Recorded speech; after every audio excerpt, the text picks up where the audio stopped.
હાય friend, હું છું હિરલ. સ્વાગત છે તમારું દિયા કિચનમાં. તો આજે હું તમારી સાથે શેર કરીશ ફ્રૂટ સલાડની રેસિપી. તો ચાલો આપણે રેસિપીની શરૂઆત કરીએ. તો ફ્રૂટ સલાડ બનાવવા માટે સૌથી પહેલાં આપણે ફ્રૂટ સલાડનું પ્રીમિક્સ બનાવીશું અને એ પ્રીમિક્સમાંથી પછી આપણે ફ્રૂટ સલાડ બનાવીશું. અને આ પ્રીમિક્સ છે તે તમે ફ્રીજમાં 6 મહિના સુધી સ્ટોર કરીને પણ રાખી શકો છો. અને આ પ્રીમિક્સમાંથી ફક્ત 7થી 8 મિનિટમાં આપણો ફ્રૂટ સલાડ એકદમ ઘટ અને બજાર જેવો તૈયાર થઈ જાય છે. તો ચાલો હવે આપણે રેસિપીની શરૂઆત કરીએ. તો સૌથી પહેલાં આપણે એક મિક્સરનો જાર લેશું. તો ફ્રૂટ સલાડનું પ્રીમિક્સ બનાવવા માટે સૌથી પહેલાં આપણે કોર્નફ્લોર છે તે 60 ગ્રામ લેશું.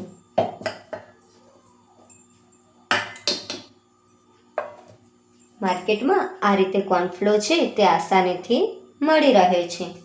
60 ગ્રામ કોર્નફ્લોર લેશું અને 60 ગ્રામ છે તે આપણે મિલ્ક પાવડર લેશું.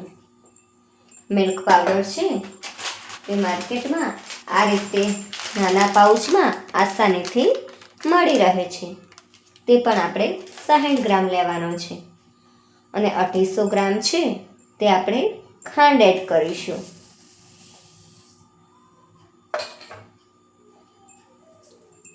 અને તેને સારી ફ્લેવર આપવા માટે અહીંયા હું 4 થી 5 ડ્રોપ્સ છે તે વેનીલા એસેન્સ એડ કરીશ. જો તમારી પાસે વેનીલા એસેન્સ ન હોય તો તમે સ્કીપ કરી શકો છો. અને એમાં થોડો જેલ ફૂડ કલર એડ કરીશ, યલો. જો તમારી પાસે આ ન હોય તો તમે આ પણ સ્કીપ કરી શકો છો. હવે મિક્સરમાં છે ત્યાંનો પાવડર તૈયાર કરી લેશું.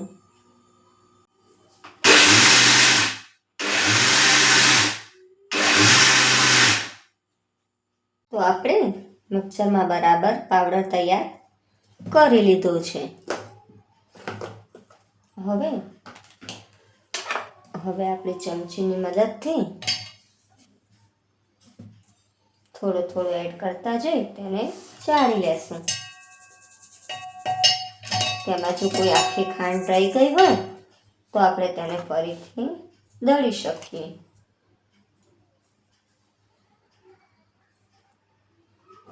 તો આ રીતે આપણે બધો પાવડર છે તે આ રીતે ચાળી લેશું.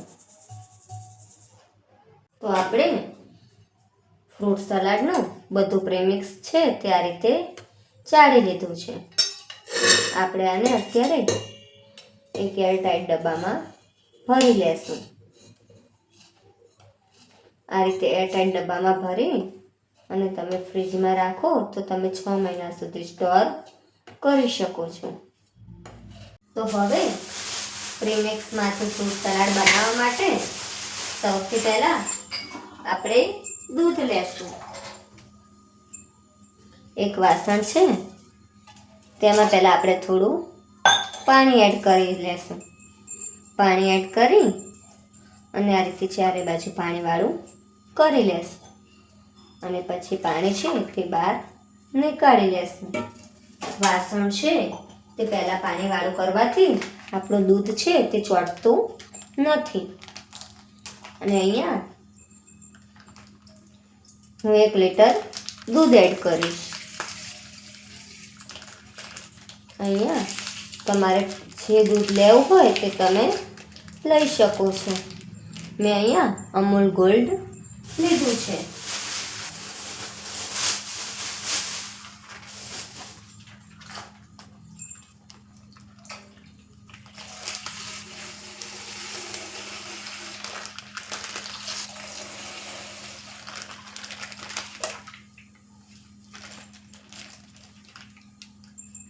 તો આપણે 1 લીટર દૂધ એડ કરવાનું છે.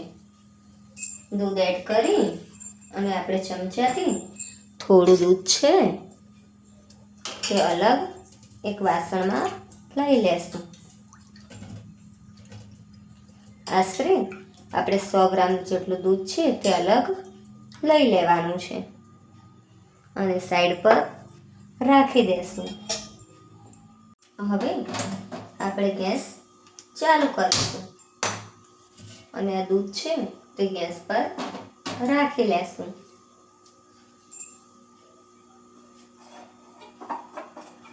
દૂધ છે તે આપણે એક વાર ઉભરો આવે પછી આપણે ફ્રૂટ સલાડની આગળની પ્રોસેસ કરીશું. આપણું દૂધ ગરમ થાય ત્યાં સુધી આપણે અહીંયા જે ફ્રૂટ સલાડનું પ્રીમિક્સ બનાવ્યું છે તે 100 ગ્રામ લઈ લેશું. આપણે 100 ગ્રામ લેવાનું છે. જ્યારે આપણે 1 લીટર દૂધ હોય તેની સાથે આપણે 100 ગ્રામ પ્રીમિક્સ લેવાનું છે. આપણું આ 100 ગ્રામ પ્રીમિક્સ છે તે એક વાસણમાં લઈ લેશું અને આપણે જે આ દૂધ છે જે રાખ્યું હતું તે અંદર એડ કરી અને એકદમ આપણે આ રીતે સ્મૂથ કરી લેશું. આપણે ગાંઠા વગરની પેસ્ટ તૈયાર કરવાની છે. એક પણ લમ્સ ન રહી જાય તેનું આપણે ખાસ ધ્યાન રાખવાનું છે. તો આ રીતે આપણે બરાબર મિક્સ કરી લેશું. તો આપણે પ્રીમિક્સ છે તે દૂધમાં બરાબર મિક્સ કરી લીધું છે.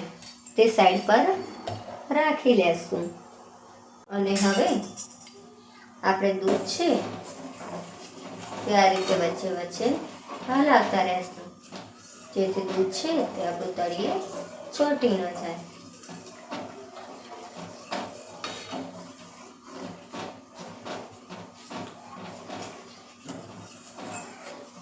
તો તમે જોઈ શકો છો કે આપણે દૂધ છે તેમાં એક ઉભરો આવી ગયો છે અને દૂધ છે તે આપણું ઉકળી રહ્યું છે.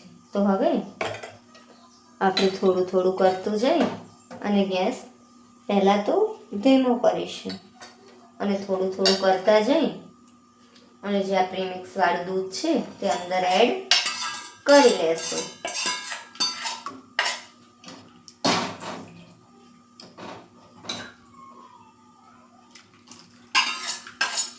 એડ કરી અને બરાબર મિક્સ કરી લેશું.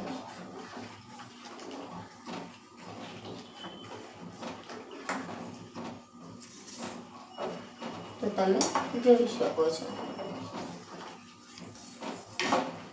હવે આપણે આને ધીમા ગેસે 4 થી 5 મિનિટ સુધી ઉકળવા દેશું. આપણે ફ્રૂટ સલાડને વધારે દૂધ ઉકાળવાનું નથી. ફક્ત 4 થી 5 મિનિટ સુધી હવે આપણે ઉકળવા દેશું. તો દૂધ થોડું ઉકળે એટલે એમાં હું થોડું ઇલાયચી એસેન્સ એડ કરીશ. આની જગ્યાએ તમે ઇલાયચી પાવડર એડ કરી શકો છો અને બરાબર મિક્સ કરી લેશું. તો તમે જોઈ શકો છો કે આપણું દૂધ છે તે કેટલું ઘાટ થઈ ગયું છે. તો હવે આપણે ગેસ બંધ કરી લેશું. બંધ કરી ને આપણે થોડી વાર છે તે આ રીતે ચમચો હલાવતા રહેશું જેથી દૂધ છે તે તળિયે ચોંટી ન જાય. આ માપ પ્રમાણે તમે 4 થી 5 વ્યક્તિને આ ફ્રૂટ સલાડ છે તે સર્વ કરી શકો છો.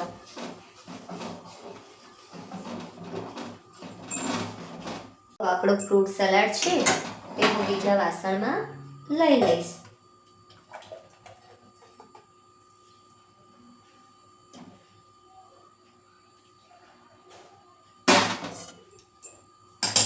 અને આ જે ફ્રૂટ સલાડ છે તેને અડધો કલાક માટે હું ફ્રીજમાં એકદમ ઠંડો થવા રાખી દઈશ. તો આપણે જે ફ્રૂટ સલાડ છે તે ફ્રીજમાં ઠંડુ થવા રાખ્યું હતું તે બહાર નીકાળી લેશું.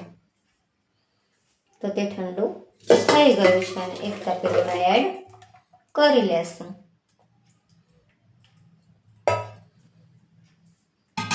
તપેલીમાં એડ કરી અને અહીંયા મેં એક સફરજન લીધું છે, એક નંગ દાડમ લીધી છે, 2 કેળા લીધા છે અને 3 ચીકુ લીધા છે.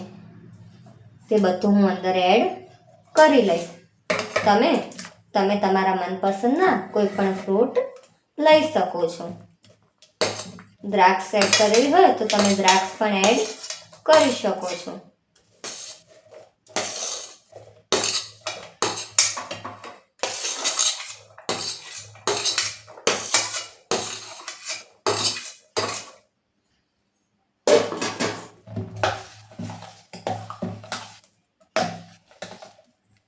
તો તમે જોઈ શકો છો કે આપણું ફ્રૂટ સલાડ છે તે આ રીતે બની અને એકદમ ઘટ તૈયાર છે.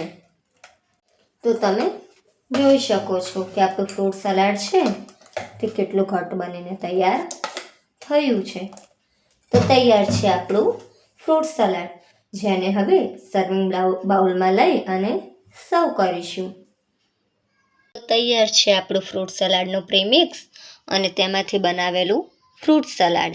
તો તમને આ રેસિપી કેવી લાગી? જો તમને ગમી હોય તો વિડીયોને લાઈક, શેર અને સબસ્ક્રાઈબ કરજો અને બાજુમાં રહેલી બેલ આઇકન ટિક કરજો, જેથી મારી રેસિપીના નવા વિડીયો તમારા સુધી પહોંચી શકે. તો મળીશું એક નવી રેસિપી સાથે. ત્યાં સુધી બાય બાય. Thank you.